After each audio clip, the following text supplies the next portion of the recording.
I'm here to talk about one very simple thing. It's an obsession in my life. It's been creating images for the last more than a decade now. I just want to talk about what that jump and how, I can say in a way what's been a very popular journey to get here. I travel around the world, and when I say around the world, I really mean around the globe today. God's grace lets me go to every country almost shooting weddings. I capture real moments. This is a photo from one of the first weddings I had shot in my first 2 months as a photographer. Today when I say it's no longer I, it's we. We are a team of, it's quite a large team based out of Bombay, and we shoot intimate weddings like these, which are like 7 people on a beach at sunset and so very romantic and so very Hollywood, and Hugh Grant and Julia Roberts. 2 weddings which are definitely Indian like this, which is 150,000 people at a single wedding. So when I say we bridge the gap between cultures, we bridge the gap.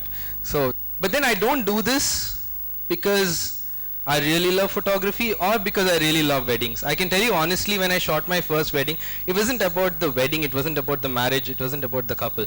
And in a way, it was also not about photography for me. There's been this continuous obsession I've had with creating content. The one common thread along all of these past decades, since 2001 when I owned my first, I remember it was a 0.6 megapixel web camera which I would actually carry to class. I looked like a complete nerd while doing so, but it was worth it. But yeah, so during all of this, it was this happiness I had about creating something which was inherently mine and then sharing it with the people I cared about. And that is what led me to do this. So what I'm simply going to talk about now is of this journey, as I said already. Back in business school, I think most of you here who are in engineering and are passing out would be familiar with this. We had placements, and during placements, a company approached me, they shortlisted me after group discussions, etc. And one of the final questions they asked me in the final round was, Joseph, what keeps you up at night? And honestly, everyone had asked me, what's your plan for the next 5 years? Why do you want to be in sales, etc. And I really started liking this company for asking this. I thought about it and I told them the same answer that I just did. I told them it's creating content that keeps me up at night. It's creating something that I can share, and it's what drives me to wake up the next morning to capture probably the sunrise, to write a few lines, or do anything that, as I said, is mine. So in this journey then, I am just playing back a few of my images. Every single one of these images, thank you, but every single one of these images have been about this obsession about creating them, which meant that for me every tiny detail in that image matters. Like I remember this shot I probably did within 20 seconds of just taking the camera in my hand and looking at the lines on the top to the bride there. This is a shot in Mykonos, and I live in an environment which is inherently mad, in the sense that weddings are all about time schedules, stress. There is no, I cannot be an artist who says that, okay, I'm not feeling very arty today, I cannot take a photo. I cannot be like that. It is someone's day. I need to perform on every single one of these wedding days to give them exactly what they have been expecting from me. And so on and so forth. So a bunch of these images, these are some of my favorite ones, so I'm just sharing them with you. Along the process, around 7 months ago, I wrote this little note on the internet, which I termed as the 3-step process, which I'm now going to share with you. The first that I noticed is, for the better part of photography, even today, there is a great level of observation that I do. Then the next is that once I have observed, there is a immense level of obsession and almost addiction that I possess towards what I do. And finally, I aim to evolve having done so.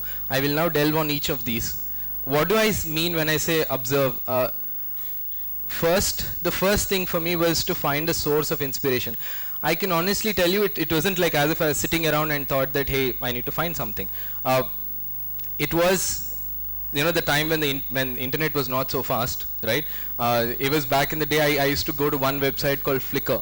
which today is not so popular sadly anymore. So I used to sit on the explore part of it, and I used to go through every single image and wonder how they did it and what they did. That was the beginning of my career.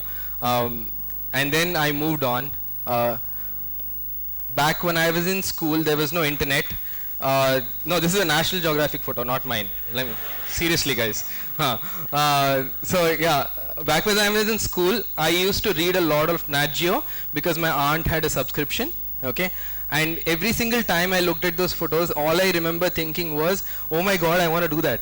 Right? Oh my God, like I want to go there and I want to be there when that happens. What did that guy feel? It isn't about the photo. It's about going there and knowing that those swarm of ants and those swarm of, you know, birds are gonna go around the elephant. Or it's about knowing when that baby is gonna come out. Or these are some of the best documentary guys I follow. I'm just sharing their work with you. These have been my inspiration, so they're very close to my heart. To even creating like these, to seeing visions like these and creating them. And this is a work of another wedding photographer whom primarily has been the #1 source of my inspiration. I have contacted him. I have gotten in touch with him. I came this close to meeting him when I was in Sydney last year, but yeah, I missed out. I hope I should meet him this year. But once you have found your inspiration, and there is one thing, I will go back to my previous part about finding a source of inspiration. This is pretty broad based. This is not only to photography. It could be about anything. So even if today you're, I don't know, if you're an electronics engineer or if you're a civil engineer or if you're an architect and you have your own sources of inspiration, find them, try to emulate them and respect them. But at the same time, be ready to move on, because as time goes by, nothing stands still. So you need to move on as well. For me, I remember a clear definition when I moved away from looking at photographs and thinking, what aperture was this taken? What light was this taken? How did he do this? For me, it came down to asking, why is it that I feel this way when I look at an image? Why is it that when you look at this photo, you can know that this girl's in love with this guy? I mean, you can't even see this guy, and she seems happy. That's all it comes. It's like this. I had to move away from being this guy with a camera to actually seeing the world, and it's been a constant evolution for me of asking why and not how. Today when I shoot, to going back to probably 3 years ago, I am never worried about the camera. I am never worried about the technical settings, and honestly, if it is just a phone camera in my hand, I would be happy with it. Because I understand one thing very well. It is that images are like magic, photographs are like magic to the people who care about them. They are the closest thing to a time machine that we possess today, that technology has gotten. Memories fade, smells, you know, die out, sounds die out, feelings even die out. But 50 years down the line, when you look at one image, and it's the only thing that can be bottled in and shown to you later, is when you open it up, you really get all the emotion back. So that is why for me the why is important. Why is this photo going to be important? I don't believe in putting a bride and groom in the middle of a pool, you know, just for the sake of it, or making them jump and take a shot of it, because that's what I see every day. Because again, why is that important? For me, I shoot couples in love and I need to show their love. That's it. It's as simple as that. So whether or not I shoot with my phone or with a big SLR camera, it doesn't matter. The next part is about obsession. This is one thing I decided for myself when I started off as a photographer. I had dabbled in so many fields that I did not find myself greatly accomplished in any of them. Photography was the only thing that everybody seemed to appreciate easily. Am I right in saying so? How many of you have photography pages here? At least a few, right? At least a few will have a Sunil Kumar photography page, or a, Joseph Samuel photography page. And everybody finds likes on Facebook, etc. very easily. I'll confess, my starting was similar. When back in the day of Flickr, all I wanted to do was photos that found favorites, etc. But the one pact that I made with myself was, I will go for that explore. I will not settle for nice. So when I decided that, it was about creating images like these, which are super dramatic, which are not going to stop at any level.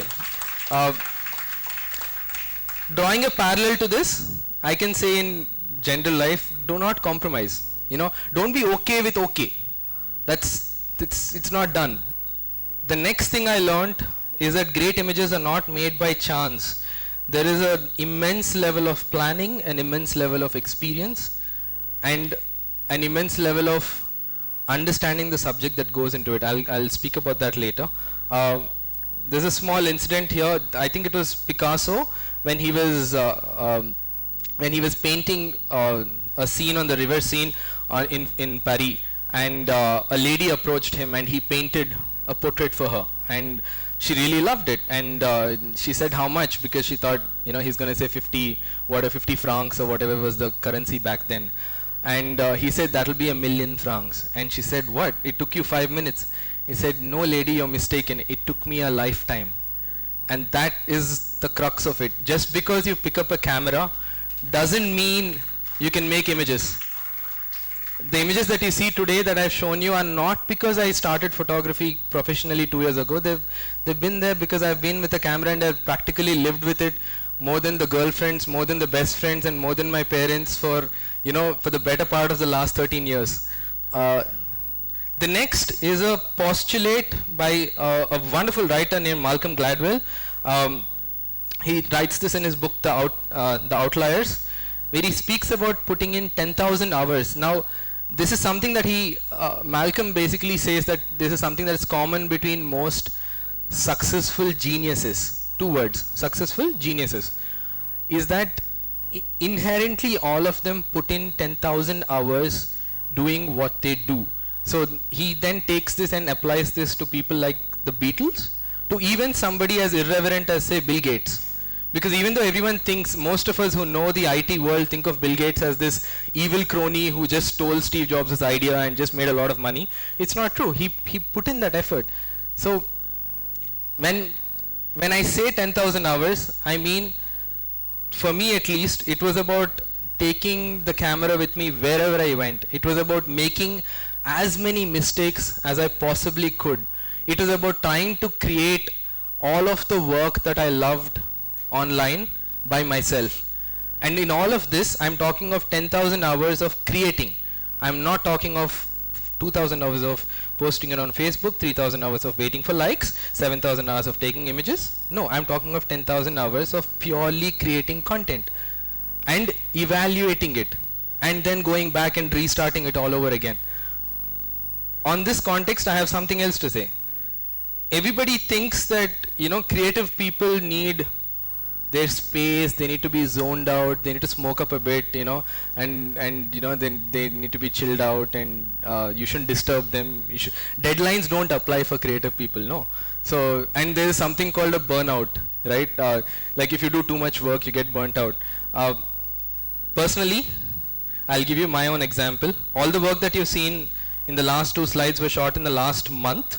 Actually, they were shot right now in February, and it's been 26 months since I've quit my job, and I have shot for more than 300 of those days. That's a shoot every second day almost. And trust me, when I pick up the camera, it's a holiday for me. It's when I go back to office or whatever little office we have in Bombay, or when I come here, I feel like I'm working. I feel like I have to do something else. And I don't think there is I think there's no such thing as a burnout. I'm sure that if you love something so much, you'll never feel tired of it. The last part of this obsession is a very simple, it's a triangle here. Okay, this again applies to most things, but specifically to photography, I will speak about it. If the base is the number of people who participate or make images, right, the base. So obviously while you go up, there are much lesser people. So the largest part of this group are concerned with the technique. They buy a camera and they figure out flash or no flash, lens cap or no lens cap, zoom or no zoom, which lens to buy, Canon or Nikon, Sony or Pentax, and so on and so forth. What aperture to use? How do you get that fancy background blur? Yeah. Okay. So all such questions. Then you move on to the next level. You know what they do? That's what I did. I sat online and I learned it from a bunch of websites. I figured it out. Then you move on to the next level, which is the aesthetic, which is about, you know, composition, which is about rule of thirds, the golden mean, the colors and the textures and things like that.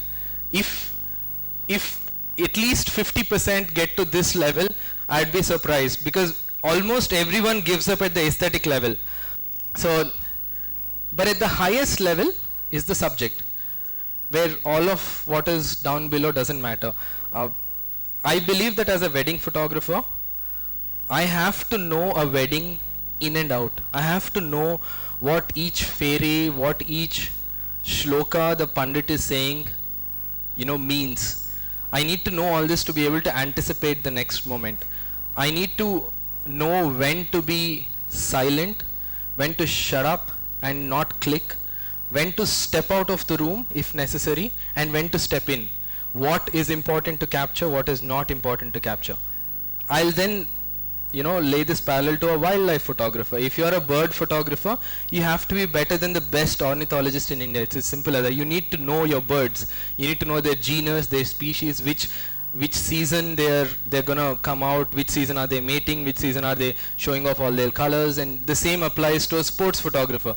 He needs to know when the winning rally is happening, which side of the court is he going to be on. If the winner is going to drop to their knees as they always do, are they going to drop to their knees facing this side of the crowd or that side of the crowd?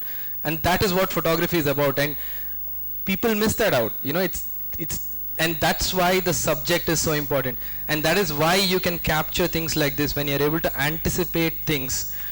And this is thank you. To the Tamilians among you, this is part of a wedding ceremony, but if you notice, this is the first of the flowers that's being thrown in, and that's what really kicks me. You also get to anticipate when the happiest of smiles happens. This is not just a happy smile. To me, this is the happiest of smiles. And you also get to understand how to make a pregnant woman look like a diva, right? It's about understanding beauty. It's about understanding form and shape and how it appeals to the human eye.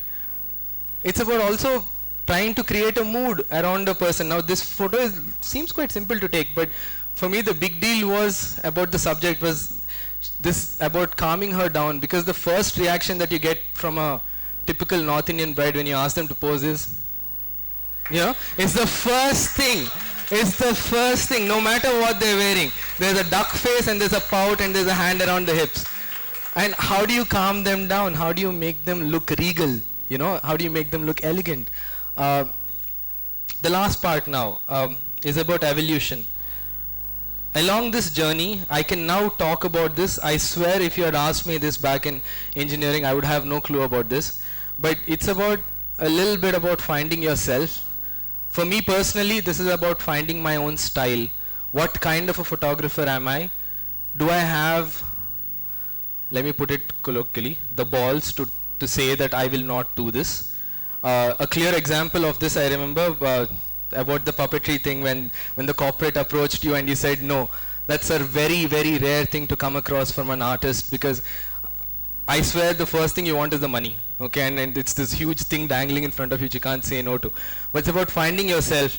And the biggest thing that I found in my style and why I started is going back to National Geographic. I just loved capturing real moments and just so I hate Photoshop. I really do. So most of everything that you see here is just edited for color and posted on Facebook. I can honestly tell you I edit 250 images in an hour. I really don't care about, you know, the trash can that's lying there, etc. I might have taken it out, might not have taken it out.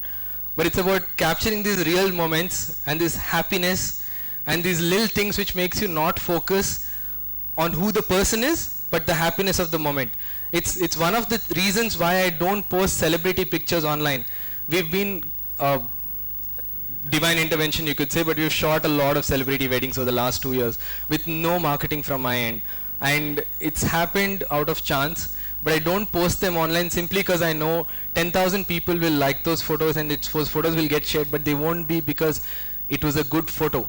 It'll be shared because of the person in it.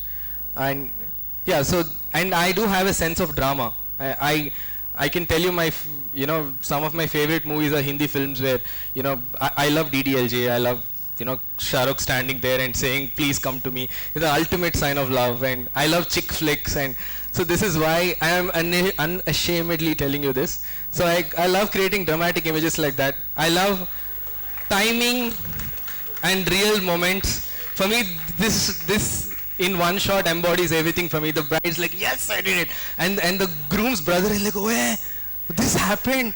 Bloody, we were lost. You know, that's what he said, by the way. Two, again, capturing real moments. I will keep harping on this. And it's a joy for me to be able to step out of my house, step onto a flight, get to the next city, pick up the camera, and know that at the end of the day, I might end up with 1 or 2 photos like this. That's what drives me.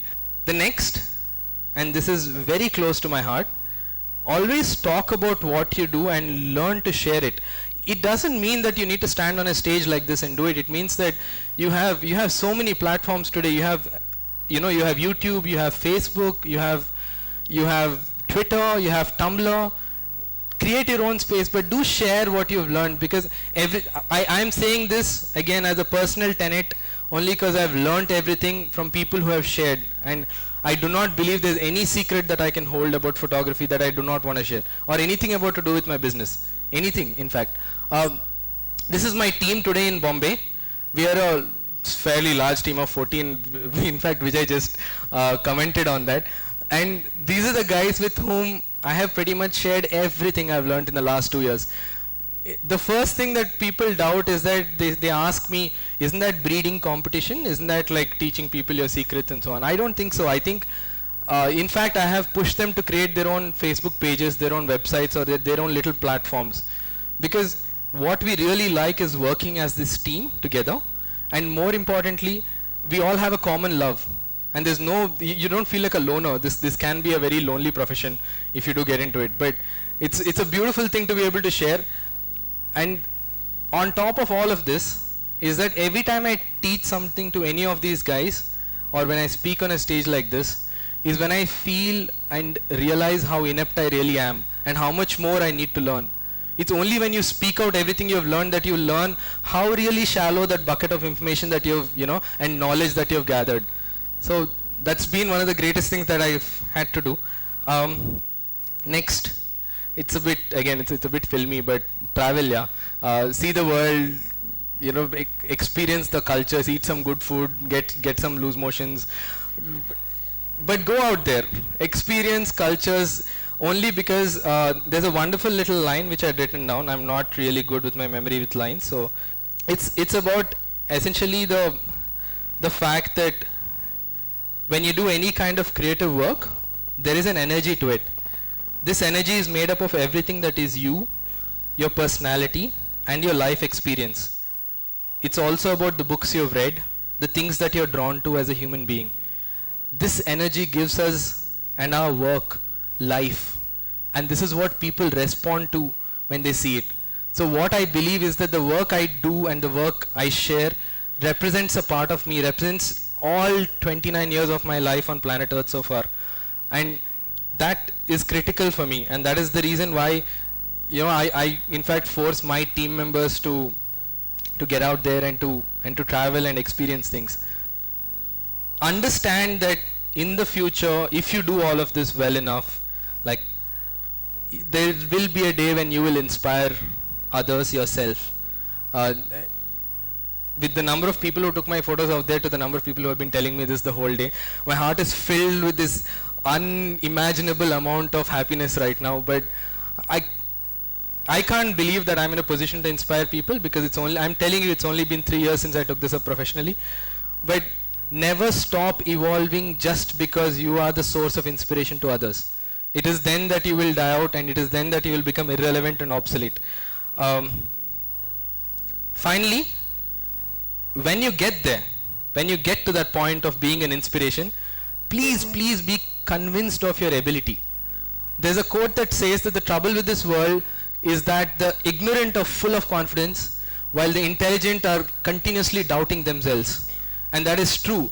It is the fact that suddenly when you have so much information, you feel that, oh my God, should I be doing this? Should I not be doing this? Maybe I should not be doing this at all. And whereas the dumb guy beside you is running the race, and he's getting ahead. So please be convinced of your ability. Finally, 3 little things. What I spoke today is not about photography. I don't want you to think that, when I answer, what do you want to be right now? When I ask you a question saying, what do you want to be right now? I don't want 40% of you saying, photographer, and the other 40% saying, we'll figure it out. And the other 10% saying, that was a nice talk. That's not the part of this. I think that what we want is right in front of us. Mr. Jobs, when he was alive, always spoke about staying hungry and staying foolish. He also spoke about not doing what you love, but really loving what you do. I think at every point in my life, whatever I did, even when I was in engineering and I was bunking classes and managing events like these, I really put in my heart and soul into it, and that was my obsession at that point in time. So I really don't know what the next big obsession will be. But I can tell you this, that if you do all of this, if you stay true to that obsession, and your only obligation in life is to stay true to yourself and what you want, it is then that for sure that epiphany, that oh my God moment will come, that moment of clarity. For me it was photography, but it could be anything for any of you. And the last point here is that I know for a fact that there is no emotion called success, but there is definitely an emotion called happy, right? I can shamelessly tell you that I'm truly happy while I stand here. And this is not because I sat around looking for what I want to do, but because I really want what I do right now, and I've always wanted to do what I do. Did that make sense? Yes. So all I'm saying is, want what you do and go for that happiness. Success is this thing that you're always going to be defining. That I think is an idea worth spreading. Thank you.